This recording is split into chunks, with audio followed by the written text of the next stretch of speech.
FAQ podcast, frequently asked questions with Fuzzy and Quincy. We live. We are live, Fuzz. How you feel? You in Philadelphia? How you feel, man? I'm feeling with my hands. You feeling with your hands? Absolutely. Fuzz, first of all, we have a really big guest because we're in Philadelphia. Yeah, it's only right. It's only right. It's only right to do this. Now, Fuzz, we've been doing our podcast for about a year and a half. A year and a half, Yeah. a little over a year. We've had people like, oh my goodness.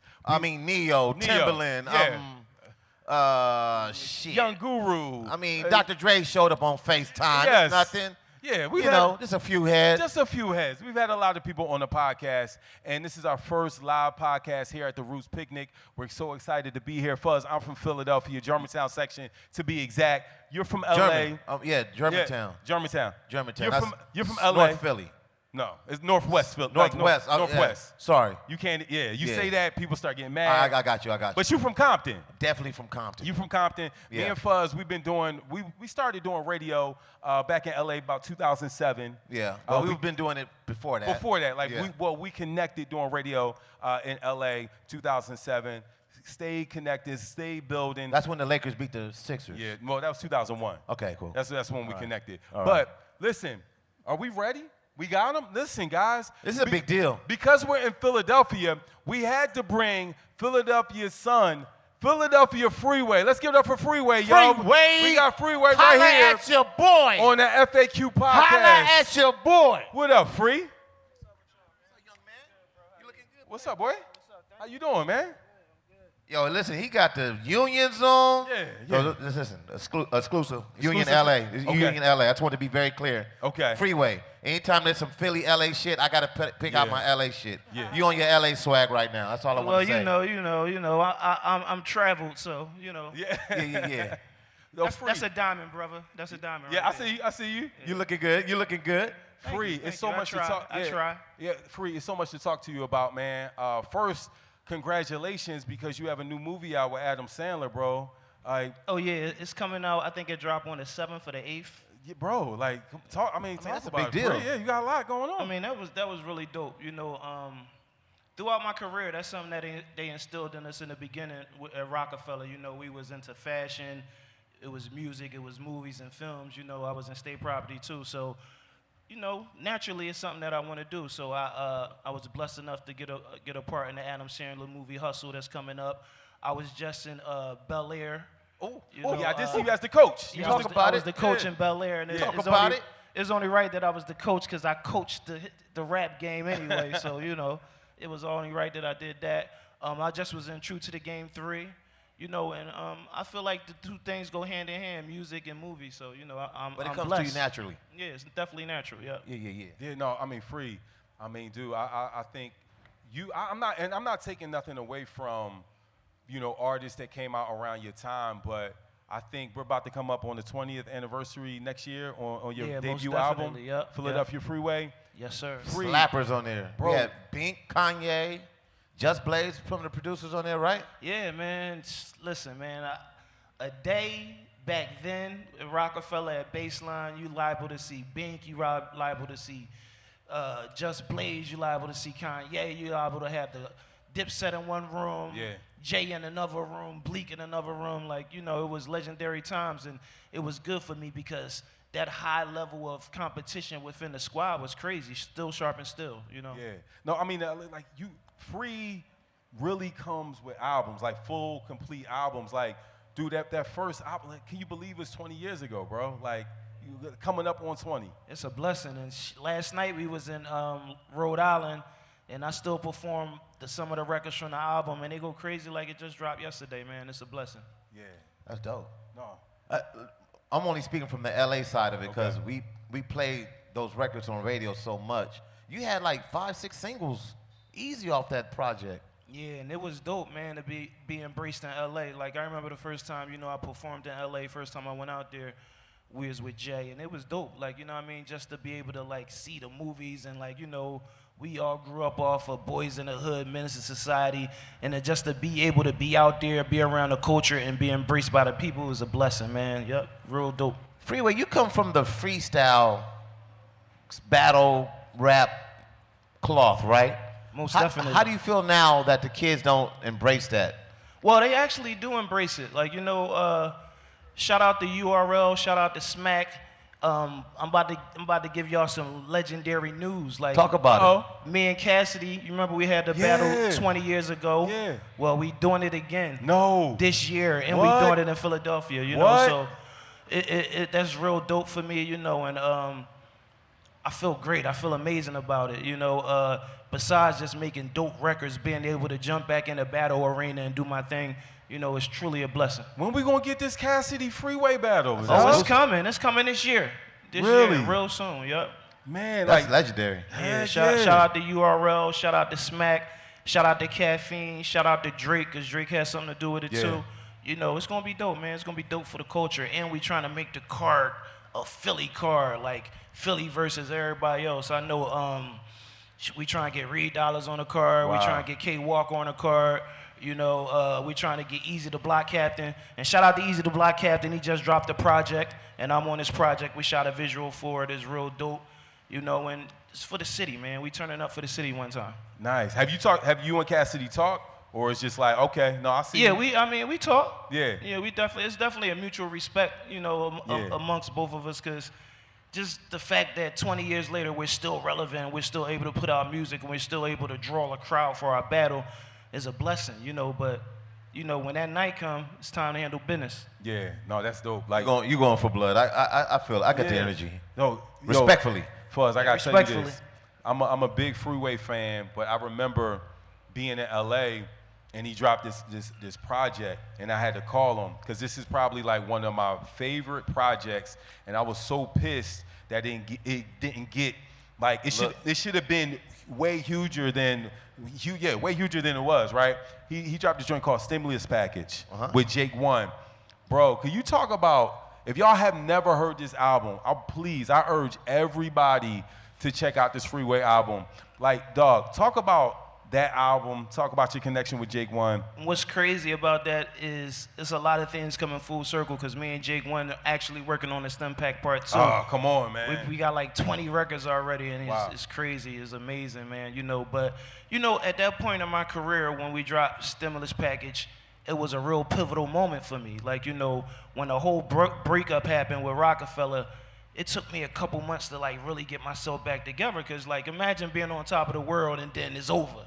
Yeah. Like, so what I did was put myself in a mind frame of what got me there in the first place, and that's hard work. I'm like, Rockefeller already did the job. I'm a household name. I'm famous. So I was doing freestyles. I did a thing called Month of Madness where I dropped a record every day. Every day, yeah, I remember Then on that. the 31st day, I dropped 2 records. I always tried to push the envelope. So, while I was in the midst of doing that, Jake One had produced a record on Free at Last, my second album on Rockefeller. So, we built a rapport. We sending me beats back and forth. And shout out to Ryan Press. We made it happen. Shout out to Rhyme Sayers. We dropped the project, Stimulus Package 2, and it was amazing. We really is the pioneers for this generation of one producer, one MC. We really started it off, you know what I'm saying? And we set a trend. But anyway, the project was amazing. We got a lot of great feedback from it, and it did something special for me.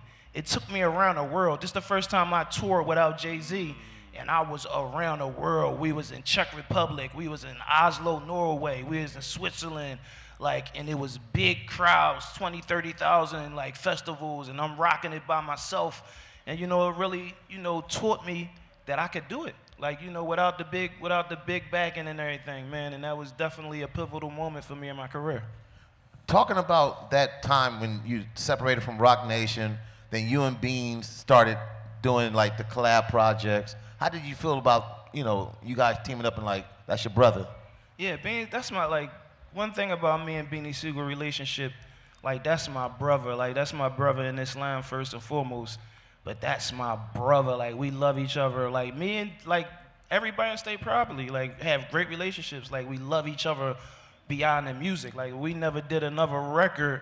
I'm still calling him in the morning. We still, going to each other's cribs, eating dinner with the family and all that, So it's just natural for us to work together and do music together, What was the synergy like? Me from LA, we talked about this with Lenny S, and we're talking about the energy that the New York guys came to Philly to grab State Property, and it was I think that took Rock Nation over the top. Oh, for sure. For sure, and it's Yeah. like, do you guys... Rockefeller, like Rockefeller, yeah, Rock exactly. Nation, Rockefeller is the foundation, and then when everything split up, then Jay Went to Rock Nation. came up with Rock Nation, you know. So at that point, it was Rockefeller, and you know the energy was amazing. You know, it was like a perfect marriage. You know, we brought a lot to the table, and you know, Jay definitely brought a lot to the table, and it was dope. Like I said earlier, still sharp and still, we was around each other.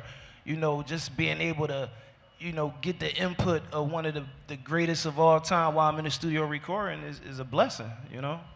Yeah. How was, I know how it was in the city, but it's just crazy. Like, you didn't really know. I remember those albums dropping. And just in Philly, like, we know y'all. So it didn't feel like, we knew they was dope. What was the first city you went to when you were like, yo, no, they really know our stuff? And I'm like I can really go off of this. Man, it happened so fast. Like, you know, it was like one day things was regular, and the next day the lights was turned on. You know, we was embraced everywhere we went. Like, it was The Rock. Everywhere we went, we got embraced. Some places more than others. Like, places that's real gutter, like New Orleans, they love us. Like, I just was in New Orleans like 2 weeks ago, we had a show. And they like, Free, if you ever had to go on a run, we gonna hide you out here. You can go to anybody's house. They gonna make sure you good. Like, that type of love, like when they really feel the music, like New Orleans, like Chicago, like Detroit, like anywhere where, you know, people grinding to feed their families, like really embraced us, you know. It's real love, genuine. Yeah, no, like Free, you've been, I've been saying this privately for a minute, man. Like, bro, you're one of the strongest human beings I think we see it. know. Like, you know, I think a lot of people don't understand when you're in the public space that you can't turn it off, right? Like, you make a record, you can't turn it off for like the last 20 plus years. You go outside, you go to your kid's school, you can't turn it off. Just talk about, like, you went through some health issues, came out of it like a champ. Just talk about, you know, just your journey the last couple years, man. Yeah, well, it's crazy because it's another full circle moment. So 2015, I was at the Roots Picnic. I was about to perform with Fabulous, and I wasn't feeling well for months. Like, I was feeling like real drained, real tired. Like, it came to a point where I get tired just walking to the car. So I'm like, I knew something wasn't right, you know. So I was at the Roots Picnic, and I was getting ready to go on stage, and I looked into the crowd, and I got like an anxiety attack. I felt like I couldn't do it. So Lenny, shout out Lenny Yes. I pulled Lenny Yes to the side. I'm like, Lenny, I don't think I'm gonna be able to perform. And Lenny like, what? He like, Free, your part coming up now. Like, you know, everybody know me for like shutting it down. He couldn't believe, he was like in shock. He couldn't believe it. He like, you gotta do it. So I'm like, all right, fuck it. So I pushed through it. By the grace of God, I got through it. But it was crazy for me. Like, I never felt like that in my life. So right after that, the next day I went, got blood work done and all that. Then like a week later, the doctors called me, told me to get to the emergency room because my kidney functions was out of whack. You know, so me being Muslim, first thing I did was go to the masjid. I asked Allah to help me deal with whatever the situation is. Then I went to the doctors. I was diagnosed with kidney failure. The next day, they cut my chest open, put a permacath in my chest. I had to start dialysis. So I did dialysis from September 6, 2015 to February 5th of 2019, where I received my gift of life. I received my new kidney, man. And it wasn't an easy journey. Like, being on dialysis is very draining. Like, it's days where I would go to dialysis and I feel like I can't do nothing after that. Like, I'll be tired. But, you know, I did a bunch of stuff. I went on tour. You know, I was blessed to be on a couple dates with the Jay-Z, the On the Run 2 tour. Shout out DJ Khaled. He brought me out for a couple dates on the tour, and I would like fly to the city and have to do dialysis, then do the concert, then go to the next city, have to do dialysis and perform after that. You know, it can be done. Like, you can live a successful life on dialysis, but the best thing for a person on dialysis is to get a kidney transplant, and I was blessed enough to do it, you know. Yeah. And it was, So it you was were a rough doing journey. dialysis three times a week. Yeah, 3 times a week, 4 hours a day. So Monday, Wednesday, Friday, no matter where I was at in the world, I had to do dialysis. So even if you're on a list for, explain to us what it is like. if you're on the list to get a transplant, so if they call you, you have to be ready, right? Yeah, so first and foremost, you got to be healthy enough to get on the transplant list. So you got to do a workup where they test you for everything. They make sure nothing is wrong with you that will interfere with the transplant. So once I did the workup and everything, I got on the transplant list here in Philadelphia at Einstein.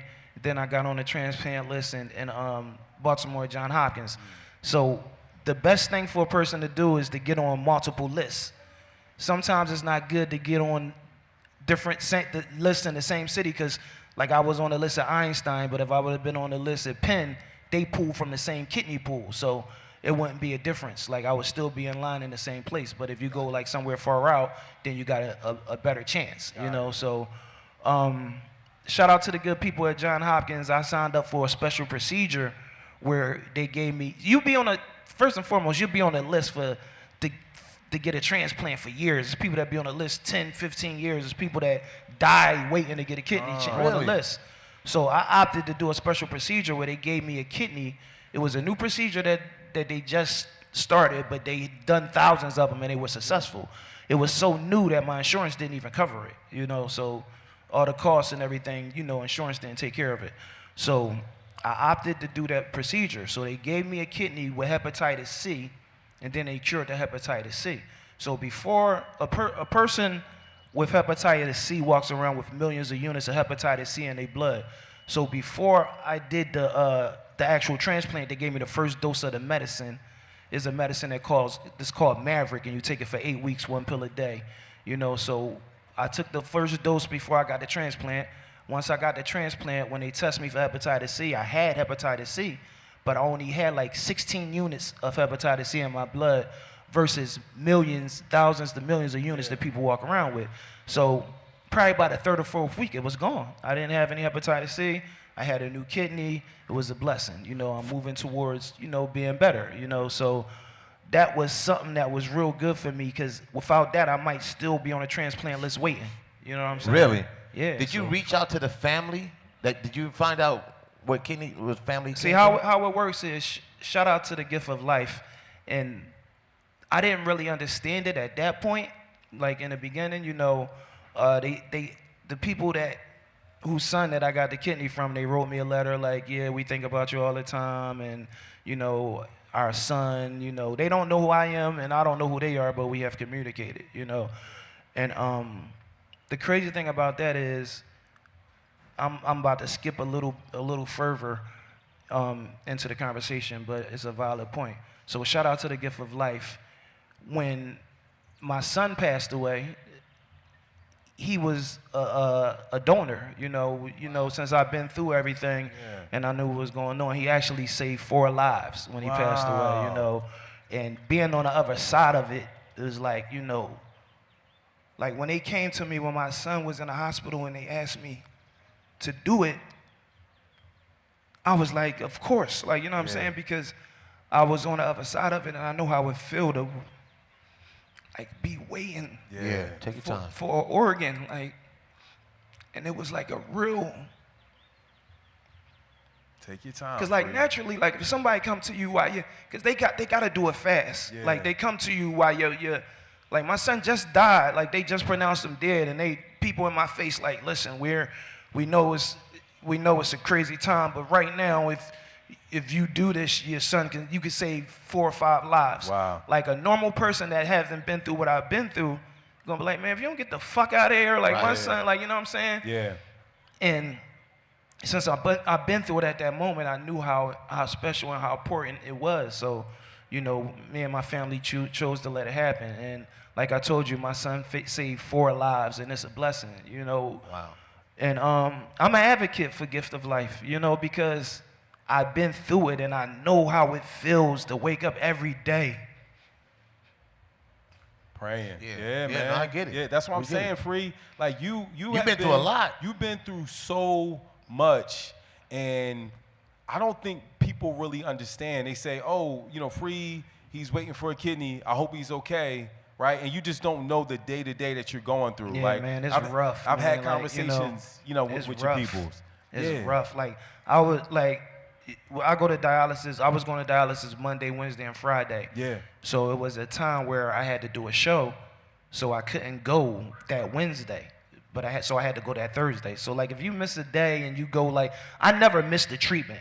Like that's another thing. When you on dialysis and you trying to get a transplant, you can't miss no treatments. You can't lay in the bed like, oh, I'm gonna skip this treatment. I never missed a treatment. I always did dialysis.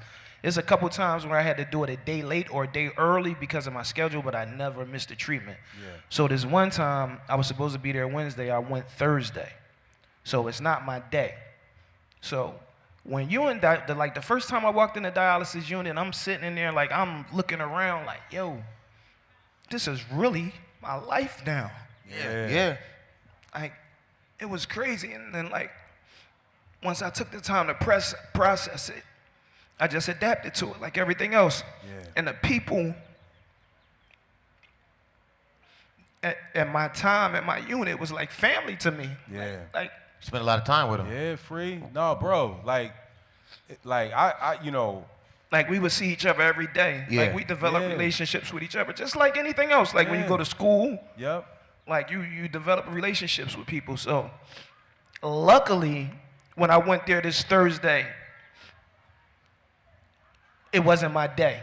So I'm in dialysis, I'm chilling, I got my iPad, I either read or I do something productive while I'm in dialysis. You know, I try to, take the time and make it count. You know what I'm saying? So somebody passed away right next to me when I was in dialysis. Wow. Like the boy didn't even want to get put on the machine. He was like telling them that he didn't want to do it or whatever. So he wound up having to do it anyway. He got on, they hooked him up to the dialysis machine, and at some point it just went left. And like they like tried to put the partitions up so I couldn't see it. But I'm like right next to this man while he dying.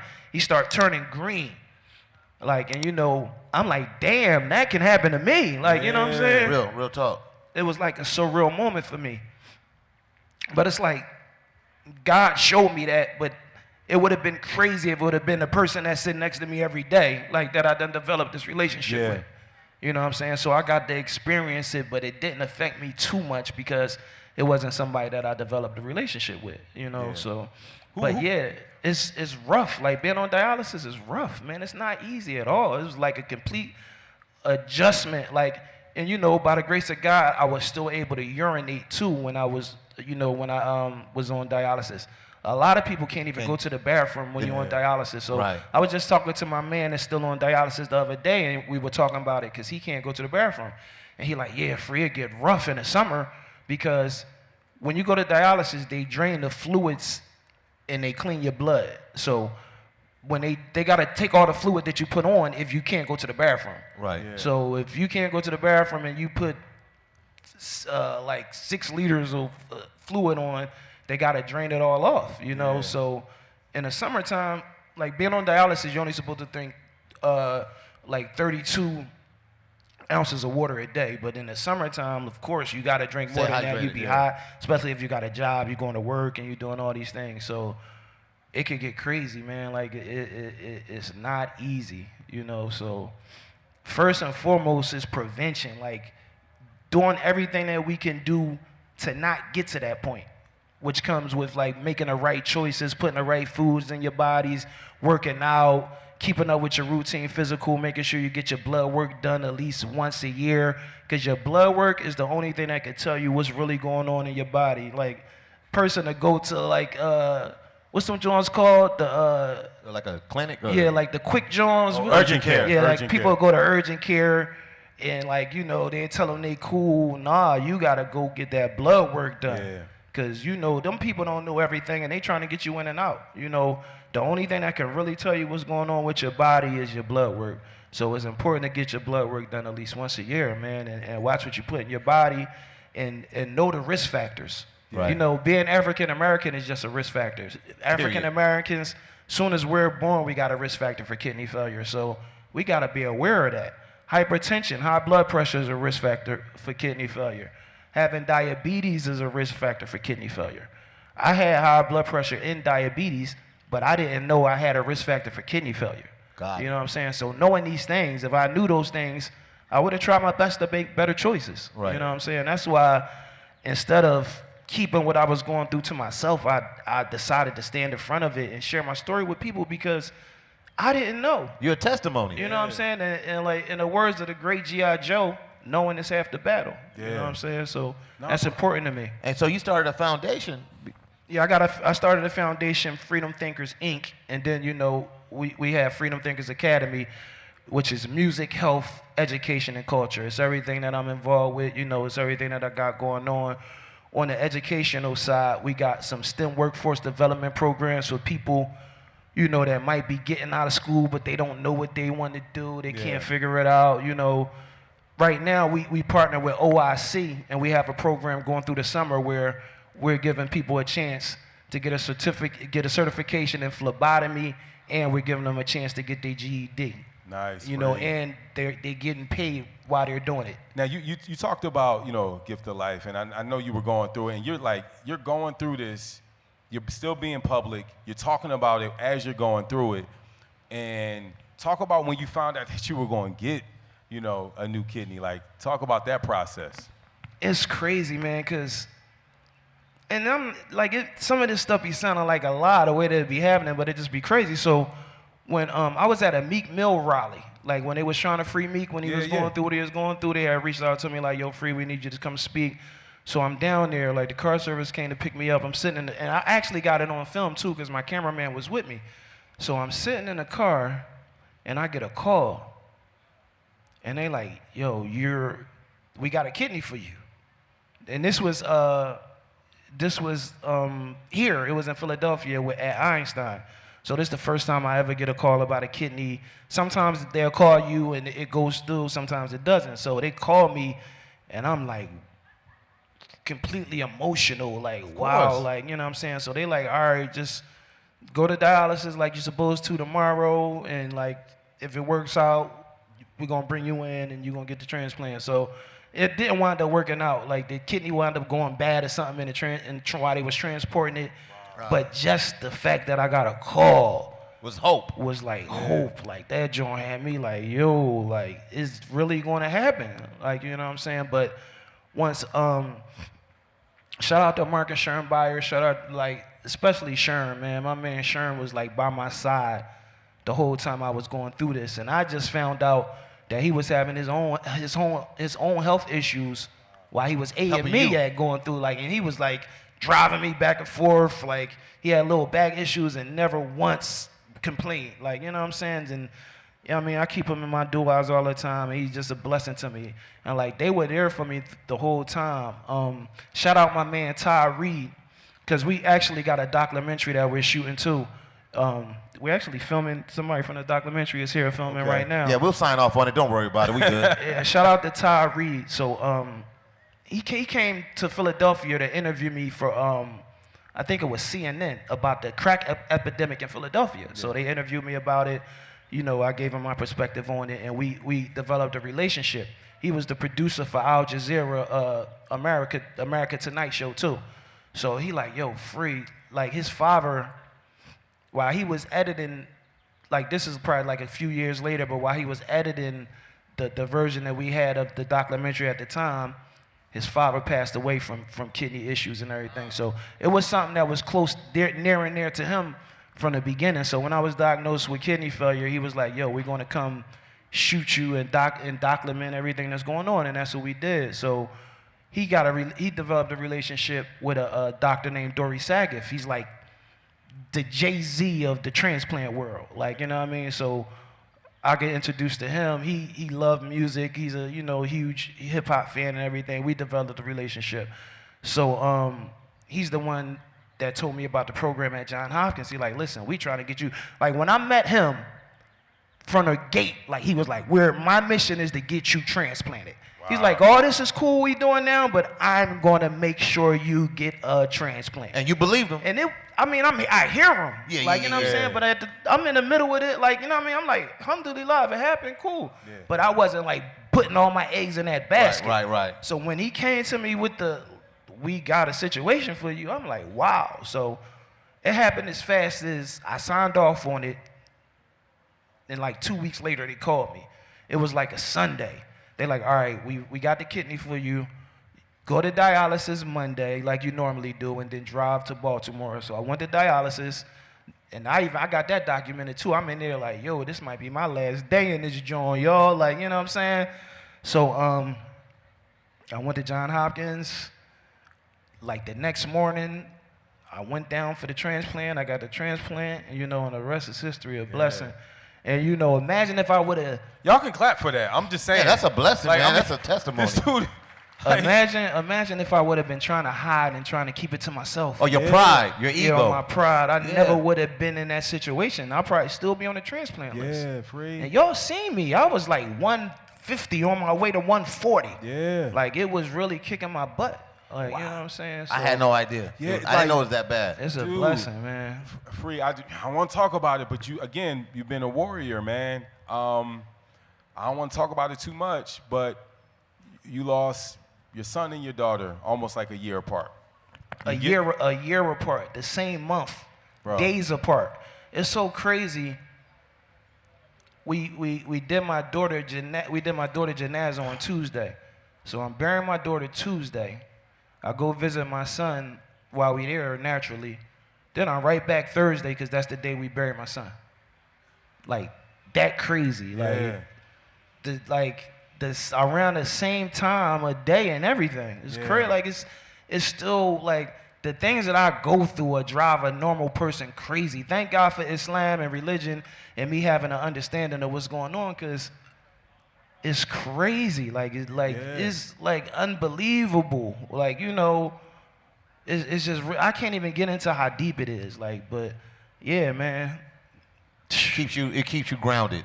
Tragedy. And like, with my son, like we was rumbling. He had issues just like a lot of the teens now. Like, get caught up in the streets, start taking pills and get caught up in all that, all that type of stuff. And we was rumbling. He was doing real good. Like, I had put him in a program. He came home. He was clean. He was, on the right track. He was doing music. Like, he had a little girlfriend. We was praying. Ramadan, we fasted together. Like, he was on the right track. And then just one day, out of nowhere, we couldn't find him. Wow. And then when we found him, he was unconscious for so long that he lost all his brain functions. So we in the hospital, like, praying that, we get a miracle. But, I mean, at this point, it was what it was. Like, so I think it was rough. Yeah, I think it a was lot rough, of man. people. And I didn't really want to talk about my son having a substance abuse issue. You know what I'm saying? Because that's not supposed to happen. No. Yeah. But it's our reality. Like, this is what we're going through. We see this every day in our streets. We see this every day. Like, it's a epidemic. Like, it's crazy. It starts off with niggas, little young boys trying to be cool, smoking weed. They start popping pills. Then they can't afford the pills, so then they go to the next best thing, and that's a $5 bag of dope. Now they down Kensington. Like, you know what I'm saying? Now they down Kensington Beach. Like, you know what I'm saying? It happens every day. I don't care how much money you got, what your status is, like, who you think you are, it can happen to you. Yeah. That's why it's important to keep your family close and to stay on top. Stay on top of these things, And my daughter, I was in Miami. This was like September. It was like close to when I was diagnosed with kidney failure. That's why it's so crazy. It was like September 14th. Like, my daughter was having like little back problems and back pains, and my baby mom kept taking her to Einstein. So I'm like, take her to Penn, because they really gonna tell you what's going on. Like, Penn is a world-renowned hospital. So, but they took her to Penn, I flew back, I land, I go straight to the hospital, and my daughter was diagnosed with cancer. Oh, man. So that's September, we get that news, so we dealing with that. And then in October, my son passed away.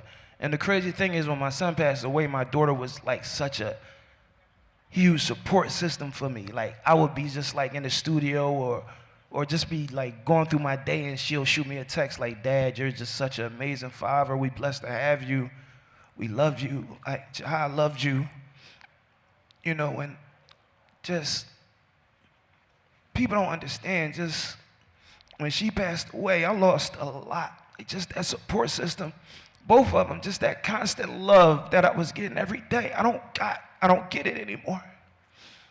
And that shit in itself is difficult. Yeah, Nah, we Like hear you, it is. brother. I just want to let you know, bro, like, we love you, bro. It's sure. I've seen you go from battling, I've seen you go from Ice City, I've seen you go from Jay-Z. Like, you're a survivor, dog. You keep He a fighter. You're a fighter, Yeah, you're a man. survivor, you keep going. And we didn't want to bring it down, but I just looked at the last 5 or 6 years, like, you know, when your daughter passed, I talked to Sherman, and I'm like, how much more does this dude have to go through? And you keep fighting, and you keep making music, and you keep doing movies, and you keep going. And then I just look at you as an example. It's like, if Free can do these things, Whatever we going through, man, it's nothing, man. That's real, man. It is really nothing, bro. Like, we really appreciate you for just being an example and just keep going. And like, again, it's almost like a drive-by. People see you and be like, oh, Free had kidney. All right. Oh, I hope he's cool. Oh, Free, he lost his, oh, I hope he's cool. It's like, and then you go on to your life, and people don't really sit down and think about it. But, bro, you're out here in the public. Like I said, you can't hide from being from Freeway. You go to Wawa, Yeah, you're man, Freeway. You go everywhere, you're It's Freeway. the gift and the curse, because it's a blessing. Like, that's all Yeah. I ever wanted my whole life. Like, you know what I'm Yeah. saying? So 20 years later, I still come out the house every day, and people notice me everywhere I go. Like, Yeah. You know what And I'm it's saying? It's funny. like a full-time job. and I had no idea you were dealing with what you were dealing with, because I saw you maybe a year and a half, probably 2 years before the pandemic. I saw you in LA. I stopped by Hit Boy Studio, and you was in there cooking. Yeah, shout out Hit Boy, man. We got to get some more rent. Hit Boy got that heat. Yeah, so I know you still active with the music, so I'm like, but your spirits was up. Like, I had no idea, brother.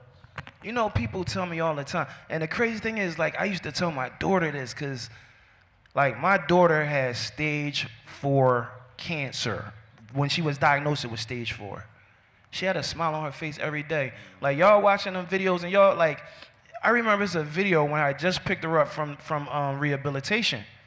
And, like, she couldn't even walk, but y'all didn't know it. And, like, the energy that she had and the smile that she had, and, like, it was just so fucking amazing. And, like, I used to tell her, like, baby, you the strongest person I know. I told her that every day, like, you know what I mean? And people tell me that all the time, but it's really like, what am I going to do? Like, I don't have no choice but to be strong, unless I'm going to just lay down and die, or just, like, sit here and just be moping around all day. Like, you know what I'm saying? I don't have a choice. Like, I got to keep pushing. There's still people that depend on me. Like, my father got dementia. Like, he lives with me. Like, it's so crazy. Like, when everything happened, it was like it happened, like, in a spiral. Right. Like, my dad had dementia for several years. We had family that was, like, taking care of him, looking out for him. And then it came to a point where they didn't want to do it anymore. Like, you know what I'm saying? So that's my dad. I got to take him in. Like, you know what I'm saying? People follow me on Instagram. Y'all see me taking him back and forth to his appointments. And that's rough, because we was all in the house together. It's still like, my dad be like, where Harmony at? Harmony, where Harmony at? And I don't even want to tell him, like, keep telling him that, like, when he asked for Jahad, like, what's up with Jahad? I just be like, he chilling, like, because every time I tell him, he be like, damn, like, he go through First that time, yeah. all over again. Because when you got dementia, you might remember things from back in the day. Like, he could sing my whole verse to what we do, but he won't remember what he just ate. Like, you know what I'm saying? So right. just dealing with that alone and seeing your hero like that is, like, crazy. Then his brother's starting to have, like, my Uncle Todd starting to have little issues, like little memory issues. I remember he called me about something, and then he called me back about the same thing. And I was like, listen, Unc, like, my dad was like that. Like, I'm just telling you, like, you need to go get yourself checked out, make sure you're straight, because these are signs and these are things that I notice.